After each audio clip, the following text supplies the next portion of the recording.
आज के बयान की, तो चिराग पासवान की तरफ से बड़ा हमला किया गया है। सीएम नीतीश के पास नहीं है भविष्य के लिए कोई प्लान, चिराग पासवान कहते हुए नजर आ रहे हैं। सीएम नीतीश की है युवा विरोधी सोच, साथ ही साथ युवाओं को बेहतर शिक्षा नहीं देना चाहते सीएम।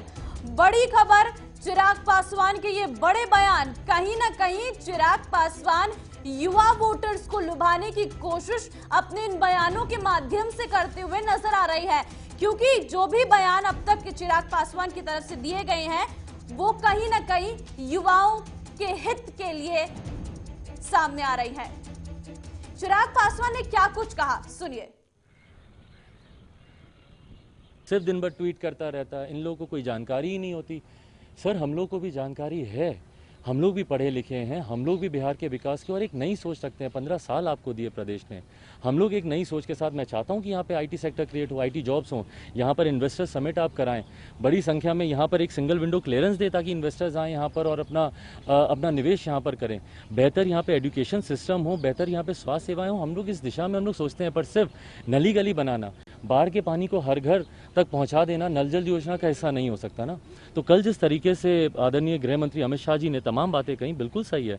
मैं सात निश्चय के साथ मैं काम नहीं कर सकता था और मैंने निर्णय लिया, जिस दिन मुख्यमंत्री जी ने घोषणा की सात निश्चय पार्ट 2, उस दिन मैंने निर्णय लिया कि मैं इस गठबंधन से मैं अलग होकर अलग चुनाव लड़ूंगा। और बहुत विनम्रतापूर्वक आदरणीय गृह मंत्री जी को प्रणाम करके मैंने बात कही कि सर, अब मेरे लिए अब आगे चलना राज्य में कम से कम आपके साथ संभव नहीं होगा। मणिपुर में भी हम लोगों ने ऐसा ही किया था। मणिपुर में हम लोग भाजपा के सामने हम लोग चुनाव लड़े थे और अंतोगत जितना विधायक हम लोग के जीते थे उन्होंने भाजपा के मुख्यमंत्री बनाने में ही वहां पर मदद की थी। और यही प्रयास हम लोग का पुनः रहेगा। दावे के साथ मैं कहता हूं कि 10 नवंबर के बाद जो सरकार बनेगी वो सही मायनों में डबल इंजन की सरकार होगी। केंद्र में भाजपा के नेतृत्व में सरकार, बिहार में भाजपा के नेतृत्व में भाजपा लोजपा सरकार। पिछली बार आपने हमसे बात की था कि आप मोदी जी के हनुमान हैं। अमित शाह ने उस पर रिप्लाई किया है, उन्होंने बोला है कि चिराग पासवान को कोई भ्रम नहीं पालना चाहिए, इल्यूशन हार्बर नहीं करना चाहिए। कैसे देखते हैं प्रधानमंत्री जी?